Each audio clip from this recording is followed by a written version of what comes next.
ಬೆಂಗಳೂರಿನ ರಾಮೇಶ್ವರಂ ಕೆಫೆಯಲ್ಲಿ ಸ್ಫೋಟ ಪ್ರಕರಣ. ಅಧಿಕೃತವಾಗಿ ಆರ್ಸಿಯನ್ನ ದಾಖಲಿಸಿಕೊಂಡ ಎನ್ಐಎ ತಂಡ ಸ್ಥಳ ಮಹಜರು ನಡೆಸಲಿದೆ. ರಾಷ್ಟ್ರೀಯ ತನಿಖಾ ತಂಡ ಅಧಿಕಾರಿಗಳ ಕಡೆಯಿಂದ ಸ್ಥಳ ಪರಿಶೀಲನೆ ಕೂಡ ಆಗುತ್ತೆ, ಸ್ಥಳ ಮಹಜರು ಆಗುತ್ತೆ. ಅದಾದ ಬಳಿಕ ಆರ್ಸಿ ದಾಖಲು ಬಳಿಕ ಮತ್ತೊಮ್ಮೆ ಘಟನಾ ಸ್ಥಳಕ್ಕೆ ಭೇಟಿಯನ್ನು ನೀಡುತ್ತೆ ಈ ತಂಡ.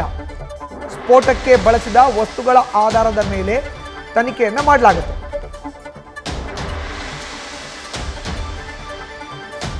ಇನ್ನು ಈ ವಿಚಾರಕ್ಕೆ ಸಂಬಂಧಪಟ್ಟಂತೆ ಹೆಚ್ಚಿನ ಮಾಹಿತಿಯನ್ನು ನೀಡ್ತಾರೆ ನಮ್ಮ ಪ್ರತಿನಿಧಿ ಸಂದೇಶ್. ಈಗ ನೇರ ಸಂಪರ್ಕಕ್ಕೆ ಜಾಯಿನ್ ಆಗಿದ್ದಾರೆ. ಸಂದೇಶ್, ಎನ್ಐಎ ತಂಡ ತನಿಖೆ ಮಾಡುವಂತ ಪ್ರಕ್ರಿಯೆ ಹೇಗಿರುತ್ತೆ? ಈಗಾಗಲೇ ಅಧಿಕೃತವಾಗಿ ಆರ್ಸಿ ದಾಖಲಿಸಿಕೊಂಡಿರುವಂತಹ ಎನ್ಐಎ ತಂಡ ಈಗಾಗಲೇ ಇನ್ವೆಸ್ಟಿಗೇಷನ್ಗೆ ಇಳಿದಿರುವಂಥದ್ದು. ಅಂದ್ರೆ ಪ್ರಮುಖವಾಗಿ ಅವರು ಆರ್ಸಿಯನ್ನ ದಾಖಲು ಮಾಡಿಕೊಂಡ ಬಳಿಕ ಸ್ಥಳ ಮಹಜರನ್ನ ಮಾಡ್ತಾರೆ. ಅದೇ ಮತ್ತೊಮ್ಮೆ ಸ್ಥಳ ಮಹಜರನ್ನ ಮಾಡಿ ಅದಾದ ಬಳಿಕ ಹಳೆ ಕಡತಗಳನ್ನ, ಅಂದ್ರೆ ಹಿಂದಿನ ತನಿಖಾಧಿಕಾರಿ ಯಾರಿರ್ತಾರೆ ಅವರಿಂದ ಹಳೆ ಕಡತಗಳನ್ನ ಪಡೆಯುವಂತ ಕೆಲಸವನ್ನ ಮಾಡ್ತಾರೆ. ಜೊತೆಗೆ ಟೋಟಲಿ ಇದೊಂದು ಡಿಫ್ರೆಂಟ್ ಪ್ರೋಸೆಸ್. ಅಂದ್ರೆ ಸ್ಥಳೀಯ ಪೊಲೀಸರು ನಡೆಸುವಂತಹ ತನಿಖೆಗೂ ಜೊತೆಗೆ ಎನ್ಐಎ ಅಧಿಕಾರಿಗಳ ತನಿಖೆಗೂ ಕೂಡ ಲಾಟ್ ಆಫ್ ಡಿಫ್ರೆನ್ಸ್ ಇದೆ. ಅಂದ್ರೆ ಸಾಕಷ್ಟು ದೊಡ್ಡ ನೆಟ್ವರ್ಕ್ ಆಗಿರೋದ್ರಿಂದ, ಅಂದ್ರೆ ಎನ್ಐಎ ಅಧಿಕಾರಿಗಳದ್ದು ದೊಡ್ಡ ನೆಟ್ವರ್ಕ್ ಆಗಿರುತ್ತೆ, ಸಾಕಷ್ಟು ಜನ ಇನ್ಫಾರ್ಮೆಂಟ್ಸ್ ಅನ್ನು ಕೂಡ ಹೊಂದಿರ್ತಾರೆ.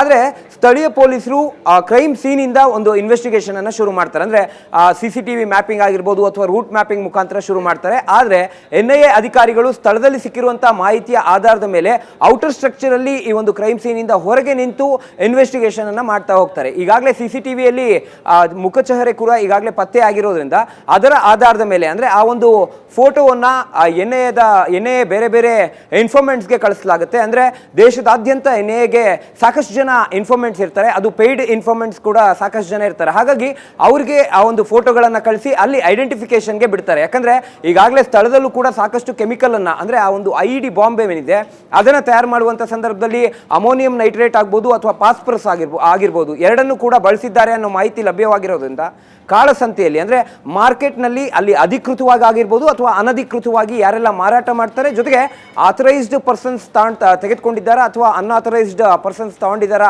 ಇದಕ್ಕೆ ಸಂಬಂಧಪಟ್ಟಂತೆ ಕೂಡ ಮಾಹಿತಿ ಅವರಿಗೆ ಲಭ್ಯವಾಗುತ್ತೆ. ಯಾಕಂದ್ರೆ ಸಾಕಷ್ಟು ಜನ ಇನ್ಫಾರ್ಮೆಂಟ್ಸ್ ಅನ್ನ ದೇಶದಾದ್ಯಂತ ಅವರು ಹೊಂದಿರೋದ್ರಿಂದ ಅವರ ಮುಖಾಂತರವಾಗಿ ಮಾಹಿತಿಯನ್ನು ಪಡೆಯುವಂತ ಕೆಲಸವನ್ನು ಕೂಡ ಮಾಡ್ತಾರೆ. ಈಗ ಸದ್ಯ ಎನ್ಐಎ ಅಧಿಕಾರಿಗಳು ಕೂಡ ಪ್ರಾಥಮಿಕ ಹಂತದ ಒಂದು ಇನ್ವೆಸ್ಟಿಗೇಷನ್ ಏನ್ ಮಾಡಿದ್ದಾರೆ ಅದಕ್ಕೆ ಸಂಬಂಧಪಟ್ಟಂತಹ ಕಡತಗಳನ್ನ ಪಡೆದುಕೊಂಡು ಅದಾದ ನಂತರ ಆ ಕಡತಗಳ ಆಧಾರದ ಮೇಲೆ, ಆ ಫೋಟೋಗಳ ಆಧಾರದ ಮೇಲೆ ಮುಂದಿನ ಹಂತದ ತನಿಖೆಯನ್ನು ಕೂಡ ಮಾಡ್ತಾರೆ. ಈಗ ಸದ್ಯದ ಮಟ್ಟಿಗೆ ಎನ್ಐಎ ಅಧಿಕಾರಿಗಳು ಆ ಕಡತಗಳನ್ನು ಪಡೆಯುವಂತಹ ಕೆಲಸವನ್ನು ಕೂಡ ಮಾಡ್ತಾ ಇದ್ದಾರೆ. ಮುಂದಿನ ಹಂತದಲ್ಲಿ, ಅಂದ್ರೆ ಆರೋಪಿಯನ್ನ ಹುಡುಕುವಂತ ಸಂದರ್ಭದಲ್ಲಾಗಿರ್ಬೋದು ಆ ಕೆಮಿಕಲ್ಸ್ನ ಆಧಾರದ ಮೇಲೆ ಅಲ್ಲಿ ಇನ್ವೆಸ್ಟಿಗೇಷನ್ ಮಾಡುವಂತ ಕೆಲಸವನ್ನು ಕೂಡ ಮಾಡಲಾಗುತ್ತೆ. ಮಧುಸೂದನ್, ಧನ್ಯವಾದ ಸಂದೇಶ್ ನಿಮ್ಮ ಮಾಹಿತಿಗೆ. ನ್ಯೂಸ್ ಫಸ್ಟ್, ನಿರ್ಭೀತಿಯಿಂದ ನಿಮ್ಮ ಪರವಾಗಿ.